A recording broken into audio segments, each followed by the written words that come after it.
तो आज हम जिन स्रोतों पर बात करने वाले हैं वे हमें ले चलते हैं नैनीताल। वही नैनीताल जिससे हम सब झीलों का शहर या सरोवर नगरी कहते हैं। हाँ बिल्कुल। लेकिन हमारे हाथ जो दस्तावेज लगे हैं वे बताते हैं कि इन खूबसूरत झीलों के पीछे का इतिहास और कहानियां शायद उतनी सीधी सादी नहीं है जितनी दिखती हैं। सही कहा। नैनीताल की पहचान सिर्फ इसकी प्राकृतिक सुंदरता से कहीं ज्यादा गहरी है। ये एक ऐसी जगह है जहां पौराणिक कथाएं, ब्रिटिश औपनिवेशिक दौर की कुछ कह सकते हैं क्रूरता और आधुनिक भारत की महत्वपूर्ण संस्थाएं सब एक दूसरे में गुथी हुई हैं। तो आज हम इन्हीं परतों को एक एक करके खोलने की कोशिश करेंगे। हाँ करते हैं। तो चलिए शुरुआत सबसे पुरानी कहानी से करते हैं। हमारे स्रोतों में स्कंद पुराण का जिक्र है जहां इसे त्रिऋषि सरोवर कहा गया है। ये कहानी क्या है, सुनने में बहुत दिलचस्प लगती है। हाँ, ये कहानी इस जगह को एक अलग ही आध्यात्मिक दर्जा देती है। कल्पना कीजिए, 3 महान ऋषि अत्रि, पुलस्त्य और पुलक वो अपनी तीर्थ यात्रा पर यहाँ पहुंचते हैं। वे तपस्या करना चाहते हैं लेकिन उन्हें दूर दूर तक पानी का कोई स्रोत ही नहीं मिलता। और तब उन्होंने कुछ ऐसा किया जो आज भी हैरान करता है। बिल्कुल। अपनी प्यास बुझाने के लिए उन्होंने कोई साधारण उपाय नहीं किया। उन्होंने अपनी आध्यात्मिक शक्ति का इस्तेमाल किया और एक गड्ढा खोदकर तिब्बत में स्थित पवित्र मानसरोवर झील का आवाहन किया। अच्छा। हाँ, मान्यता है कि मानसरोवर का पवित्र जल खुद चलकर यहाँ आ गया और इस झील का निर्माण हुआ। तो नैनीताल की नींव ही एक तरह से आध्यात्म और तपस्या पर रखी गई है। वाह, ये सिर्फ एक झील नहीं बल्कि मानसरोवर का ही एक अंश है। और एक दूसरी कहानी तो सीधे इसके नाम से जुड़ी है, शक्तिपीठ वाली कहानी। हाँ, इसे भारत के 64 शक्तिपीठों में से एक माना जाता है। हाँ, और ये कहानी इसके नाम के रहस्य को खोलती है। शक्तिपीठ यानी वो पवित्र स्थान जहां देवी सती के शरीर के अंग गिरे थे जब भगवान शिव उनके जले हुए शरीर को लेकर ब्रह्मांड में घूम रहे थे। लोक कथा के अनुसार इसी स्थान पर देवी सती की बाईं आंख यानी नैन गिरी थी और इसी नैन से बना नैनीताल जो आज नैनीताल कहलाता है। बिल्कुल।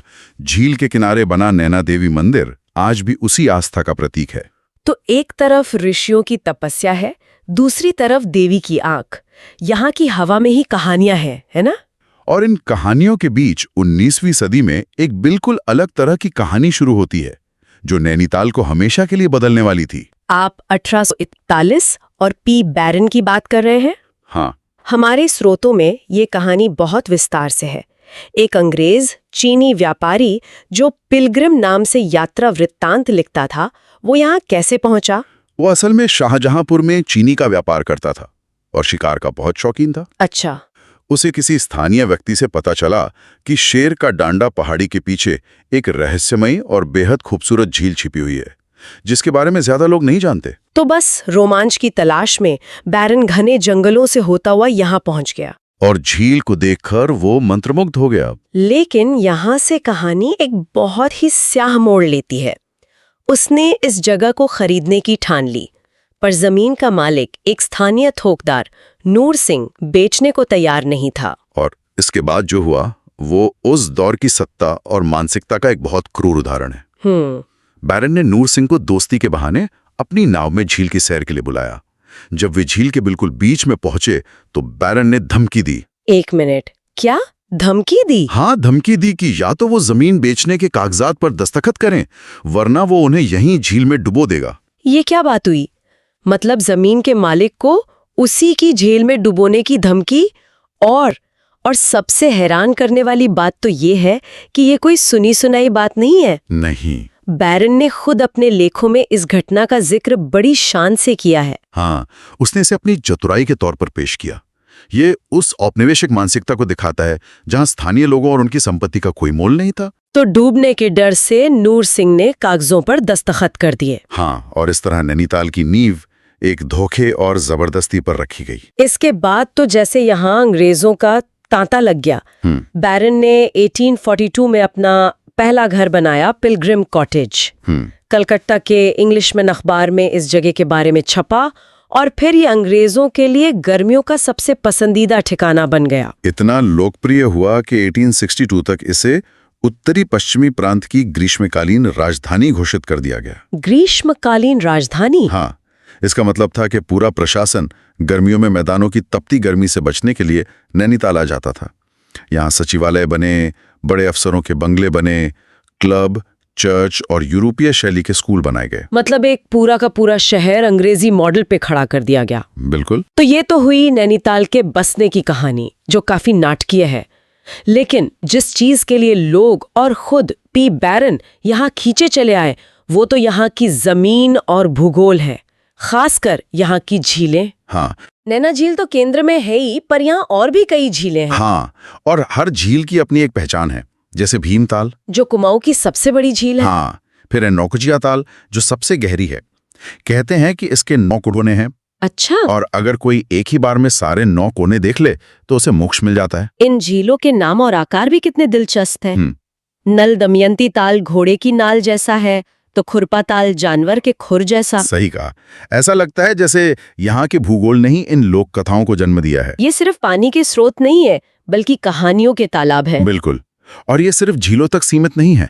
इन झीलों को घेरे हुए पहाड़ भी उतने ही महत्वपूर्ण हैं। सबसे ऊंची चोटी है नैना पीक, जिसे कुछ लोग चाइना पीक भी कहते हैं। हाँ, लेकिन एक और पहाड़ी है मनोरा पीक, जो वैज्ञानिक दृष्टि से बहुत अहम है। आप आर्यभट्ट प्रेक्षण विज्ञान शोध संस्थान एरीज की बात कर रहे हैं। बिल्कुल। हाँ, पहाड़ों की ऊंचाई पर साफ आसमान का फायदा उठाकर यहाँ एशिया की सबसे बड़ी दूरबीनों में से एक स्थापित की गई है। वाह।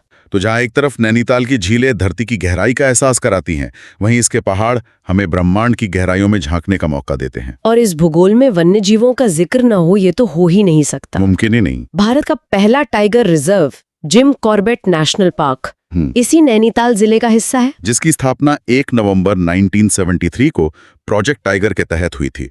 और इसके बीच से बहने वाली रामगंगा नदी वो इस पूरे लैंडस्केप को एक अद्भुत सुंदरता देती है। तो प्रकृति, विज्ञान, आध्यात्म सब कुछ यहीं सिमटा हुआ है। ये तो साफ है कि अंग्रेजों ने इसे प्रशासनिक तौर पर बहुत महत्व दिया, लेकिन आजादी के बाद भी क्या इसका महत्व बना रहा? बिल्कुल बना रहा। आजादी के बाद भी ये उत्तर प्रदेश की ग्रीष्मकालीन राजधानी हुआ करता था। अच्छा। लेकिन सबसे बड़ा मोड़ तब आया जब साल 2000 में उत्तराखंड एक अलग राज्य बना। तब नए राज्य का उच्च न्यायालय यानी हाई कोर्ट नैनीताल में ही स्थापित किया गया। तो आज भी एक बड़ा प्रशासनिक केंद्र है। कुमाऊं मंडल का मुख्यालय भी यहीं है। हाँ, मतलब ये सिर्फ एक टूरिस्ट डेस्टिनेशन नहीं, बल्कि पूरे इलाके के लिए सत्ता का एक महत्वपूर्ण केंद्र है। और सिर्फ सत्ता का ही नहीं, शिक्षा का भी। सही। यहाँ कुमाऊं विश्वविद्यालय है, हल्द्वानी में उत्तराखंड मुक्त विश्वविद्यालय है। अंग्रेजों ने इसे शिक्षा के केंद्र के तौर पर विकसित किया था, और वो विरासत आज भी किसी न किसी रूप में जारी है। ये एक जीवंत शहर है जो सिर्फ पर्यटकों के आने जाने से नहीं चलता। और यहाँ की सांस्कृतिक विरासत तो कमाल की है। हमारे स्रोतों में कुछ ऐसी जगहों का जिक्र है जिनके बारे में जानकर हैरानी होती है, जैसे रामगढ़, जो अपने सेब के बागानों के लिए मशहूर है, लेकिन इसकी असली पहचान साहित्य से है। यहीं पर गुरुदेव रविंद्रनाथ टैगोर ने अपनी अमर कृति गीतांजलि के कुछ महत्वपूर्ण अंश लिखे थे। गीतांजलि के अंश? हाँ, आप उस शांति की कल्पना कर सकते हैं जिसने उन्हें नोबेल पुरस्कार विजेता रचना लिखने की प्रेरणा दी। इसी जगह पर प्रसिद्ध लेखिका महादेवी वर्मा का भी एक संग्रहालय है। और एक जिक्र काकड़ी घाट का भी है, जो मुझे बहुत अनोखा लगा। स्वामी विवेकानंद और ज्ञानोदय। हाँ, ये एक अद्भुत घटना है। 1890 में जब स्वामी विवेकानंद हिमालय की यात्रा कर रहे थे, तो वे काकड़ी घाट में एक पीपल के पेड़ के नीचे ध्यान करने बैठे। कहा जाता है कि यहीं उन्हें ब्रह्मांड की एकता का ज्ञान प्राप्त हुआ, जिसे अद्वैत का बोध कहते हैं। उन्होंने बाद में लिखा कि कैसे उन्हें महसूस हुआ कि पूरा ब्रह्मांड एक ही सत्ता का रूप है। ये जगह आज भी उसी आध्यात्मिक ऊर्जा से भरी हुई है। मतलब एक तरफ टैगोर को साहित्यिक प्रेरणा मिल रही है, तो दूसरी तरफ विवेकानंद को आध्यात्मिक ज्ञान। इस जगह की आबोहवा में जरूर कुछ खास है। बिल्कुल। और फिर कैंची धाम भी है। कैंची धाम, जिसे संत नीम करौली बाबा ने स्थापित किया, आज ये आश्रम दुनिया भर में प्रसिद्ध है और हर साल हजारों लोग यहाँ आते हैं। ये भी नैनीताल के आध्यात्मिक भूगोल का एक अहम हिस्सा बन चुका है। और जाहिर है हम जिम कॉर्बेट को नहीं भूल सकते, जिनका घर कालाढूंगी में था, जिसे अब म्यूजियम बना दिया गया है। हाँ, और मुक्तेश्वर में भारतीय पशु चिकित्सा शोध संस्थान, जिसे भारतीय पशु चिकित्सा का मक्का कहते हैं। ये सूची तो बहुत लंबी है। ये सभी स्थान मिलकर नैनीताल की एक ऐसी तस्वीर बनाते हैं जो टूरिस्ट ब्रोशर में दिखने वाली तस्वीरों से कहीं ज्यादा गहरी और जटिल है।